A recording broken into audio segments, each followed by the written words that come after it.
Welcome to DASCO Up for Discussion, the podcast where we explore life, learning, and advocacy within the Down syndrome community. We're your hosts, Sarah and Kathy Trout. In each episode, we'll sit down to chat about important topics, answer questions, and share inspiring stories from families, educators, self-advocates across Oklahoma and beyond. So whether you're a parent, a caregiver, an educator, or just someone wanting to learn more, this is your space to feel supported, informed, and connected. So let's get the conversation started.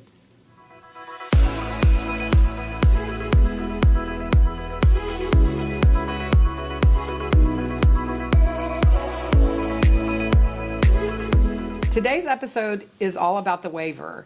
And don't worry, I know it can sound a little intimidating at first, but we're not here to overwhelm you at all. We just want to give you a starting point and share some helpful information that will help you become more familiar with how it all works. So, Sarah, can you tell us exactly what is the waiver? What does it mean? How does it help? Just give us a little background. So what it was described to me is the waiver, developmental disability waivered services means that we are waiving our right to put our child in an institution, and instead we would like those dollars self-directed to the caregiver for our child's care and well-being. So with that, it's kind of like a living plan. So you develop goals and objectives throughout a plan and meet with a case manager. And those funds are allotted to you. There's no exchange of money, but those funds are allotted to the employee of record / caregiver to direct for their loved one's plan of care.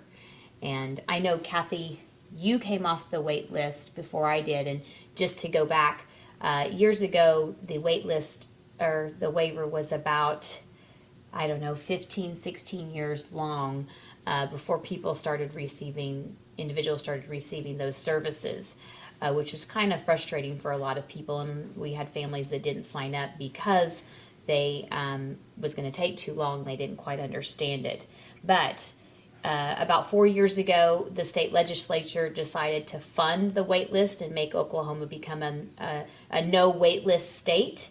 And I think it was something around $15 to $17 million to fund the wait list for the 11,000 participants to come off the list. And I know it took a long time for them to kind of go through and make sure people were still living in the state of Oklahoma. They still needed those services. So it took a while to kind of get through the list of everybody to make sure, okay, here's our clean cut list of everybody that still needs those services. But I know your Addie came off the list before Kirsten did. Right. So do you want to just kind of share the process that you had? Yeah, so you said that for us to become a no wait list state, currently we are not. That is the goal and that's the plan, and we're hoping that for all of our kids' sake we get there. But there is still a bit of a wait. I think it's like an 18-month at least wait. I think so. So if you have a child that you know has a recognized disability or a child with Down syndrome, I would immediately put your child on the wait list. And the way you do that is by applying for the service. It's a pretty simple application that you go to the DDS website. It's not through DASCO, but we do help parents, if they have questions about it. There's several questions on there that ask, like, do you need or more severe, services that I would have thought my child needed. And when I filled it out, I checked all of the boxes because I just didn't know. Right. And so that's the way I would still tell parents to do, especially babies. I would say check all the boxes because you don't know what you're going to need when you do come off the wait list. But you fill out the application and then you wait, literally. And my recommendation is every 6 months or so you call and see where you are on that wait list. Just kind of put it in your calendar and just on your phone and say, I think I need to call and just see where I am on the wait list. Like Sarah said, my Addie didn't come off the wait list until she had been on it for 13 years. And I think I didn't put her on it until she was almost 2. So I think she was almost 15 before we started getting services. And I will encourage everybody, the idea is that the services start as soon as your child's finished with Sooner Start. Right. So you're supposed to transition from Sooner Start directly into the waiver. And what I didn't mention earlier is the waiver guarantees that our children are on Medicaid, not Sooner Care, it's Medicaid. And I know we have a lot of families that apply for TEFRA, because TEFRA is based on the child's income and not the parent's income. And Which we did, so, yeah. And you wouldn't have to do the TEFRA route, because you would definitely follow right into the Medicaid route from there. And the whole idea is that you transition from Sooner Start to the waivered services. So those services that are non-medicated provided would continue right then. So some of those new families out there, if you have not applied for the waiver and your child is, an infant, go ahead and do that, because by the time, they're turning 3, you're going to be ready to come off that wait list and ready to go to start receiving those services, which is really important. Well, and that's a good point. The services will not start until they're at least 3. So that makes a difference. We went ahead, we're encouraging families to go ahead and apply when they're young, or infants. But even if they come off the wait list, they won't start receiving services until they're 3, which has also been a huge change in the system. Right. Because when our kids were coming off, they didn't have very many of those young ones, and so they didn't know what services or how this waiver could be beneficial to that age group. And we feel like we're working behind the scenes a lot to help Right. them learn what things would be beneficial to our families. But talk a little bit about, when you came off the list and how you kind of went through the process. Okay. Like what were the steps? So first we apply, we waited those 15 years, and then you get an email or a phone call that says, hey, you're off the list. Well, I can tell you mine was a little different because I knew they were getting ready to fund the waiver. And so I became the squeaky wheel, and I started calling on a weekly basis. I wouldn't recommend that probably because, but I just knew that the funds were coming and everybody was going to start coming off. And so I thought it was important that I got on that end. 1, because I worked here and I could help other people. Right. But 2, because I wanted to make sure Addie got the services that she's been waiting for so long. So anyway, I think I had called one day and they said, oh, well, you're due to come off in 2 weeks, but we'll go ahead and get your intake done. Oh, nice. So I started with the intake then. It is a little bit different now because there's different entities, like Liberty now is a contracted agency that calls and does that initial assessment, which we didn't have when Addie was going through it, but that's what happened. They do an initial intake, so don't be confused by that's your intake and now you've created your plan, because that's not the same. Unfortunately, you're going to have to give your whole story to Liberty, and then you're going to have to give your whole story again to your DDS worker when they call. But in my eyes, I tried to look at the positive, and I try to think, okay, I've had that first round of telling a bunch of information, so I'm writing down any notes that I forgot or anything that I wished I would have said, and then the next time around, or stuff that I didn't need to maybe bring up. Yeah, I think I remember, like, you have to kind of give a medical profile, and you have to, make sure your child does have a documented disability. I think I had to provide some paperwork there. I think we did a 1-pager about Kirsten, what she likes, what she needs some more extra supports in. And that all kind of flows back, to the plan. And I think you went through this before I did, the psychological evaluation that our kids have to do, which, I'll just say it's kind of comical, but at the same time, I understand, because I think they have to meet a certain IQ. Yeah. And is it below 69? Something like that. You have to be 69 or below, I believe. Yes, That's and what we it is. have had some families with adults who scored above that, and they had to go back and redo the test and take it over, and they had to tell them to score lower. Not always applicable to what you have to do, but hey, we do. We have some smart kids, and that's great. And I don't think we can go back and tell them to score lower, because it's like a psyche eval is a psyche eval. But I think sometimes we need to let them say, hey, look, I know she scored really high in social because Addie would have scored really high in social, but some of these other processing things she may Score lower. and it may balance it off there. So we were supposed to start receiving services August the 8th. That was when her IP plan was done and should have started. Addie didn't get a service, I believe, until November. Oh, wow. And so, and a lot of that was because I just didn't know. I didn't know what I should have asked for. I didn't understand the process. I didn't know. So when I work with families now, I make sure and tell them, have a list of things that will help your child function in the community. What are some things that they could participate in, that they could gain information in? What are the things that are important that will help them live a healthy, happy life? I always say I want Addie to be as independent and as productive as she possibly can be. Right. Will she always have some limits? Probably. Yes, not probably. Yes, she will always need some supports. Right.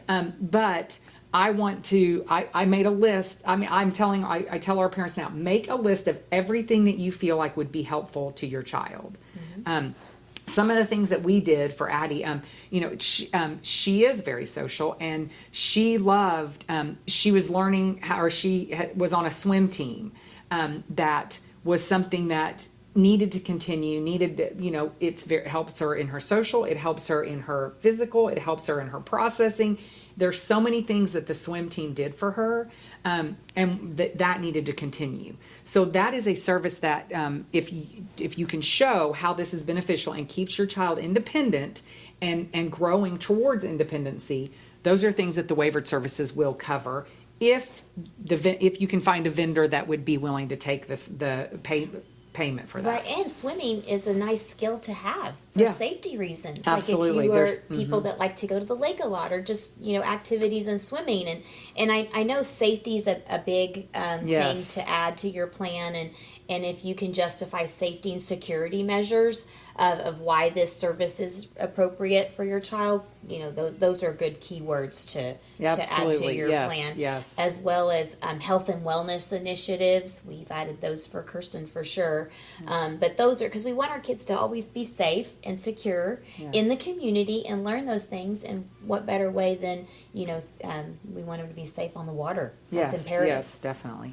So cheer or swim is one. Cheer is another thing that she does for her physical health, for her social skills, and those are more those type of goals that we set for cheer. And then we also have what's called as an HTS.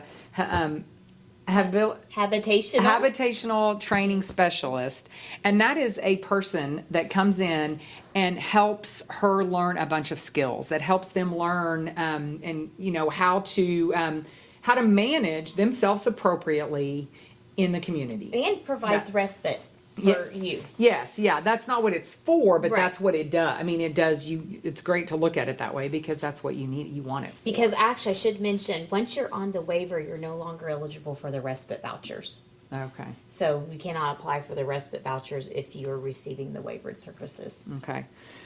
So, that's a great way to, and also just foster relationship building, and just another great way for our individuals to be out in the community more. And I know as my daughter's getting older, she doesn't want to hang out with mom all the time. Right. Well, and that's another thing. So Addie, my daughter's getting ready to go to college, and she desperately needs new clothes for college, and she needs but she has no room in her closet to be able to put anything in there. So her she would not clean out her closet with me.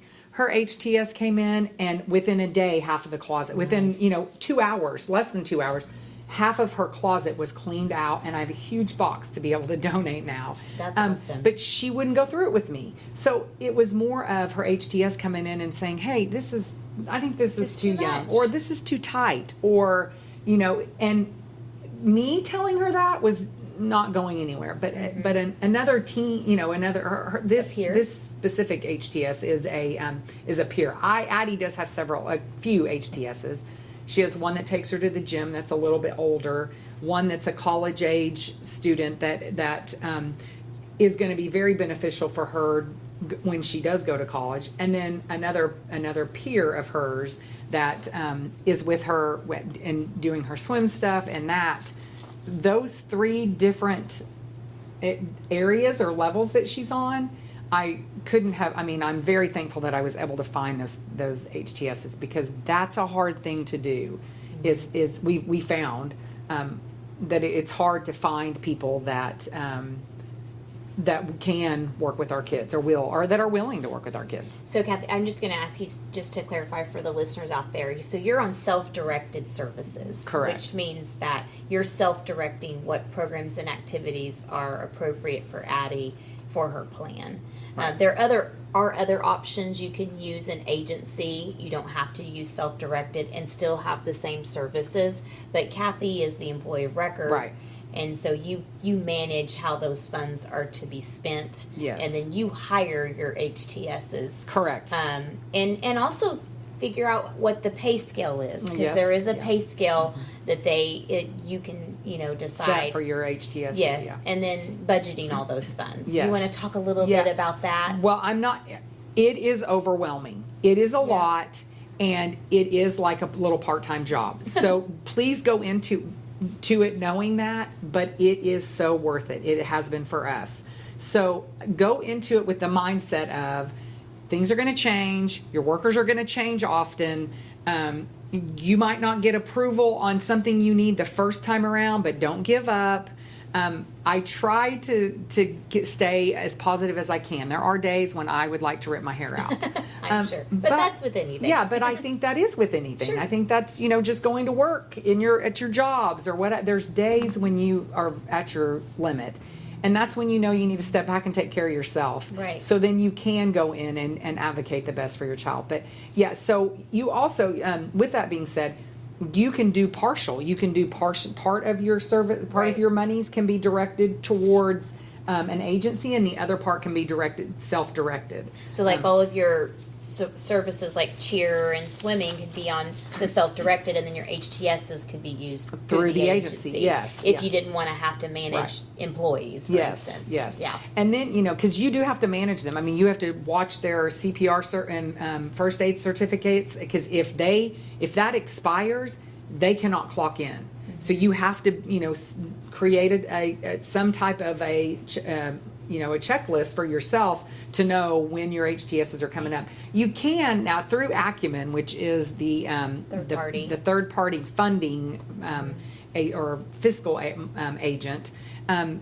They do have a track list for that, but you have to go in and check it. I'm not getting notifications that, hey, Addie's about to, or one of your HTSs is about to expire on her CPR first aid. Yeah, let's talk about because that's a question we get a lot here, is the HTS process and how to hire somebody that you want to be an HTS, and kind of walk through, and I can share my experiences too. You first identify who you want to hire, and then there's an application process that they have to do. I will say, when Kathy and I did it, it wasn't online. It wasn't through DocuSign, and now it is. But can you walk us through a little bit of that process of hiring and on getting the HTS onboarded? Yes. So initially, when you decide to become a self-directed employee or an employee of record, you have to go through some training first. Once that's done, then you can decide who you're going to hire. We've had people call up here and ask us, and we refer people sometimes. We tell them post on Facebook. Sometimes you'll post on your own Facebook, because sometimes you may somebody that you don't even think of. I know Robin, who also works here, she just got a new HTS by posting it saying, hey, or she saw a post on Facebook and reached out to somebody that she knew, and the girl was like, absolutely, yes, I'd love to go work with Josie, Well, and I think some of our families have hired teacher aides to be their HTS, Yes. even special ed teachers to work off Yeah. hours, coaches, Yeah. and therapists sometimes have been Yes. hired on, So- assistants. You can, now that we signed on during COVID, so the rules were a little different, and our children are both over 18. So if you're an adult on the waiver, your HTS can actually live in the household and can be a parent. Well, they can now too for younger They can, ones. yeah, can fill out the form. But you have to go through an assessment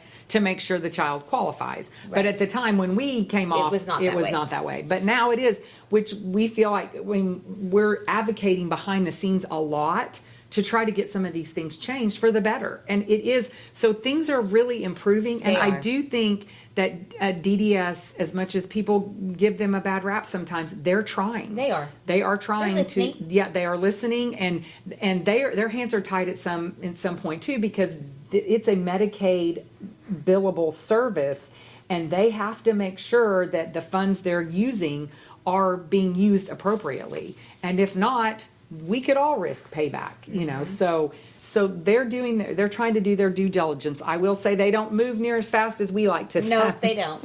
But I would say, like, so to get an HTS onboarded, you identify Yes, the person. sorry. You've gone through the training. You identify the person, and then basically they fill out an application and go through a background Yep, check. they have to do a background check. All that stuff has to be put on your plan of care. Yes. How many hours you need you want the HTS to work, their background check, their CPR first aid. The waiver services will pay for all those of that, things. but it all has to be on your plan of care. Yes. So, and the background check is about $16. Yeah. And then the CPR certification, you just have to find a vendor that will pay for those services for them to do that. And I think the CPRs are good for 2 years. it depends. Some of them are just good for a year. Some of them are good Yeah, for 2 years. 2 but years, a year. My recommendation is you find one that's good for 2 years. Yes. And then all of that is sent in with their application. Of course, they have to fill out an I-9 and a loyalty oath and Right. provide all the documentation that correlates to that. Driver's license, Social Security, all that. You're managing an employee, Yes, you're basically. hiring somebody on. their W-2s. All that stuff has to be filled in and sent to Acumen. Yes. And then once that's all done, what happens next?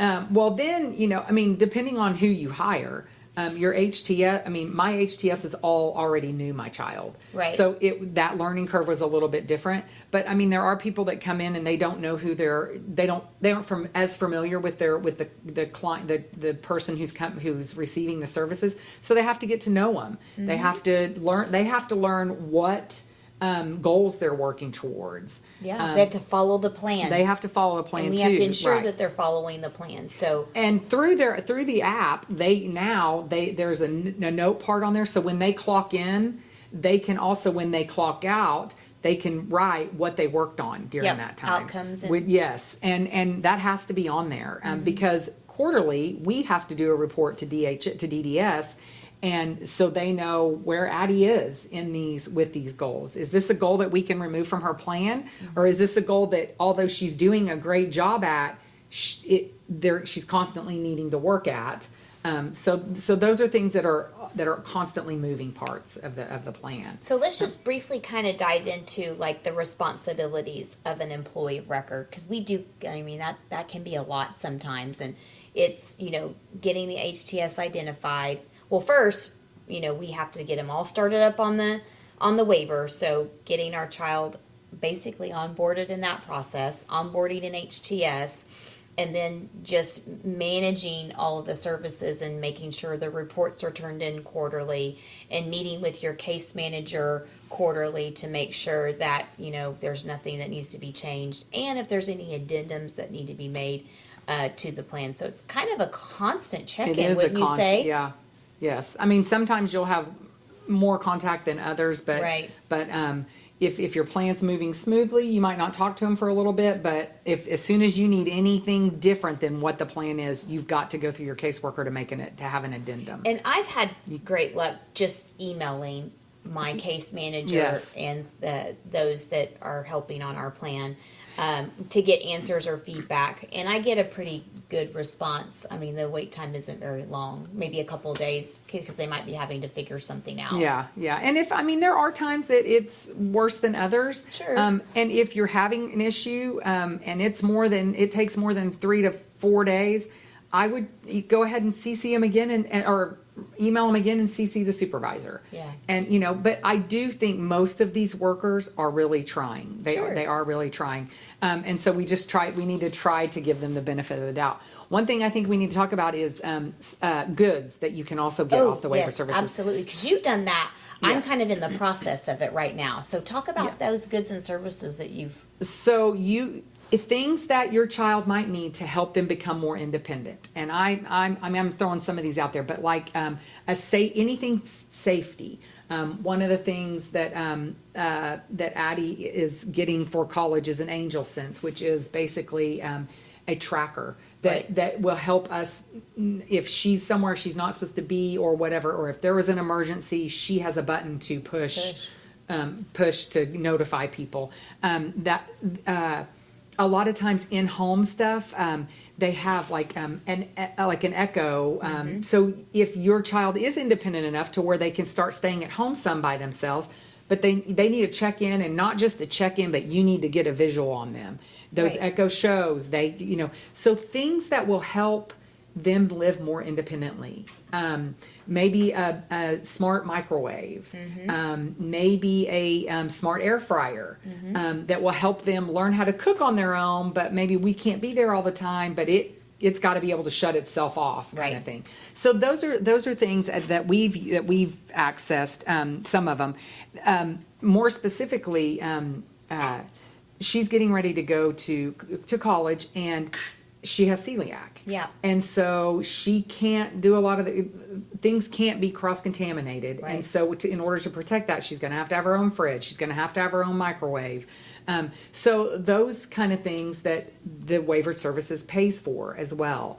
I'm trying to think. Oh, she needs a new computer for college, and they will pay that because that's helping her learn how to become what she hopes to be someday, as a teacher's assistant. Yeah. So when you're thinking about devices that she needs, I know one of the things that you and I've talked about for Kirsten is she gets home and she gets off the bus, and in order for her to get in the house, sometimes a key is hard for her to manipulate right now. Is that a goal that they're working on? Yeah, they want her to get there, but she's not there yet. So she needs to be able to get in the garage that way. And a automatic garage door opener that she can punch a code in, or she can do from her phone. Those are things that if you can justify why it helps him or her be more independent, they will fund. They can. Well, and I'm also looking at like a pill dispenser that's for a good her. one. That's a great one. Because she does take medication. I administer it to her in the mornings, but I want her to learn how to take it. Yeah. And there are she has to take one pill first thing, and the others she takes 30 minutes later, and then she takes ones in the evening. So ours has to be based on a time frame. And actually, it kind of helps me out too to know if that pill dispenser is beeping at us. Okay, she's got to take her medicine, but it keeps her on schedule, and it develops a routine for her, which just helps with everything. Which our kids flourish with routines. Yeah, but I want to go back to something you said about the HTSs and helping, Addie in sorting things. So I know Kirsten, she hasn't been officially diagnosed, but she does have some OCD tendencies. So she tends to want to hoard things or box things up and keep them. And I think that's where the HTS in my situation is very helpful because, when I'm asking her to declutter, it's almost like an attack, like mom's asking me. But when an HTS asks her to declutter, it's a different response. It's like, oh yeah, I'll do that because I want to be pleasing to that individual. But it's the fact that she does have these OCD tendencies. They're helping her cope with them. And I mean, the HTS is a coping mechanism for our individuals most of the time to get through scenarios. One of the things our HTS does is once a week they take her to the grocery store. She plans and cooks a meal. So that's helping her identify things, again, that are gluten-free because she has celiac. And then budget. She has a limited budget that she has to do. And just being independent on what is she cooking that day? Right. What does she like to do? What does she want to fix for us? I mean, it's a great skill cook. Everybody's got to Yeah. eat, right? Yes, So I think I was just going to add to, how helpful those things are. And I know there might be some families out there that have younger kids. Mm-hmm. I would start cooking and doing those kitchen skills early on. Even if it's just stirring something. Yep. Or and sorting things, putting things back where they belong. Yes, That I mean, kind of stuff, Kirsten's yeah. been unloading the dishwasher independently since she was almost 10. Yeah. And that's really helped her with organizational skills, putting things back where they belong and knowing where things go. Right. And that, the milk doesn't go in the pantry, Yeah. it goes in the refrigerator. Yes. So those are really important, Yes. for independent living as our, kids develop and learn and move on and maybe out of the house someday. Yeah, I don't well, know. exactly. And that's what I think about this a lot. Some people will say, well, I can afford this. I don't need somebody. I don't need the That's not what state it's to help about. me. And that is not what it's about at all. I have always thought is this is to help Addie either live by herself or live to her best ability when I'm gone. Yeah. Because that will happen. Yes. One of the two is going to happen at some Absolutely. point, and she's got to be able to function on her own. And, she does have a younger brother who I think might someday let her live with him, but maybe not. Right. And if he chooses not to, I want her, whoever helps her and provides those supports for her, to not have to provide as many supports. And plus, she doesn't want as much help. She wants to be able to do these things. She wants to be able to make the decisions and live on her own. And so that's what this waivered services has been for us. Right. This is empowering Addie to make the decisions on her own safely and effectively. Yeah. That's what to me, that's what this waivered services is all about. The same for Kirsten, and I'll just briefly say, we use our self-directed services for therapeutic horseback riding, which she's been doing since she was 6. And there's a lot of great skills that go into horseback riding, and I could talk all day about that. And then Which we she should does do. use it for cheer, because she's still on a cheer abilities team. And then she takes a dance class. So those are all in lieu of a physical therapy. So what the self-directed services is I'm going to do this activity and not charge Medicaid for physical therapy or occupational therapy or something else. It's all self-directed for a non-Medicaid service, and that's really the whole point of the waiver. And just the people that say, "Oh, I don't need it right now," I don't feel like we can do all we can take care of it. That's not the point. Right. The point is that your child's going to need these some days, but the Oklahoma Constitution says you are entitled to this. Yes. So take the service. You guys out there, take the service. It's well worth it. Whether you don't think you need it financially or not right now, your child needs it. And this is a great way for them to develop and continue to develop their skills. Right. Yeah. I 100% agree with that. So is there anything else you want to share? I'm sure there's a lot We that might we're come back to forgetting this later that on. we're not thinking of specifically. But I just think it's all about, all of our kids are at different levels. All of our kids need different things. And so, but realistically, the majority of our children will need support, and probably I'm going to go out on a limb and say 99% of our children are going to need some kind of support at some point in their life for the rest of their lives. And that's okay. That's not that's the story that I tell myself about that is I need help sometimes. Right. There are days that I need help, and it's okay to ask for help. And I hope that the help is there when I need it. And we want to be that help for you guys. So please reach out to us. If you have questions, we will help as best we can. We will. There will be days. I had a mom call one day and she was like, I'm done. I'm not doing this. I hate this. I'm not doing it. And I felt like my job was to sit there with her and be like, no, throw your fit, have a pity party, because I get it. Yeah. But you've got to stop and think, this is not going to be the end for me. I'm going to reevaluate, and I am gonna get myself together, and I'm gonna have my pity parties or my frustrations or my anger or whatever when I need to. But I'm gonna get myself back together, and I'm gonna do what's best for my kid. No matter what, same for my typical kid too. I have days when I want to rip his head off, and he wants to rip my head off. But I got to get a grip on that, and I need to reevaluate and be like, what's more important here? Is it me being right, or is it my kid getting the services that they need? Right. And that's what I They're hope all of our by the state constitution, and that too. So we'll just And- say and that that they're too, yes. entitled to them. Yeah. These are services that are directed toward them for their care. Yes. And whether it's you directing them or today, or whether it's Luke in the future, it does Yeah. not matter. Yes. Those Addie is entitled to those services to support her in her independent living.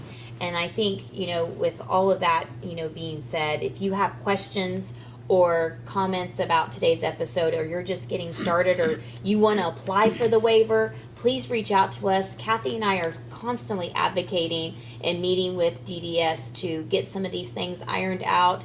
I know a couple of things that we've been talking about with them is having the waiver pay for college, and the other is getting it to pay for services like Kumon, Mathnasium, things like that. So we are actively working on advocating for you and to make the waiver work best for you to fit your child or your adult's needs. And that's really what we're here to do at the Down Syndrome Association. We want to make sure that everybody's getting their full resources that they need and the full supports, to be honest. Right. And at all of this it's about our kids. Number one, they're at the top. We're always going to advocate and do what's best for our children and make sure that they feel supported and that they get the things that they need. Yep, I totally agree. So I feel like we jumped a lot today, but I feel like that's kind of how it works with the waiver. There's some days that go really smooth and other days that are really crazy, and I think that we all just need to go with the flow. And when you need more support, you can call us, or when you don't need our support, call your friend, or do it on your own. You do what you need to do for you. So, and we have paper applications here, so Yes. mainly apply no matter what age you are, depending on where you're in, get on the list. And then, we can help you decide on your IP plan and move forward on your goals and outcomes for your individual. It's just a creative process. It's kind of like a living IEP. Yes. How I kind of like to look That's at a it. good way. And then figure out if you're going to need those HTS supports and get those onboarded.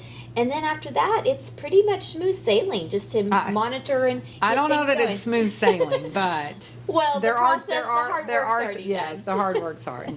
Yeah, So- and then once you kind of get in the groove of it and have a better understanding, it does get a little bit easier. Yes, but- it does, definitely. But as always, don't hesitate to reach out to us, especially if there's a concern. But I just want to, thank everybody for joining us on this episode for DASCO Up for Discussion. We hope you feel a little more connected and informed today. So if you enjoyed the conversation, don't forget to subscribe, leave a review, share this podcast with someone who you think would benefit. And if you have a question or a topic that you'd like us to cover, please send them in, because we want to make sure we're talking about things through our eyes and through our experiences that will help everybody out there. So send us an email at info@dsaco.org. And until next time, keep advocating, keep celebrating, and keep the discussion going. So thank you for joining us. Bye. Have a good day.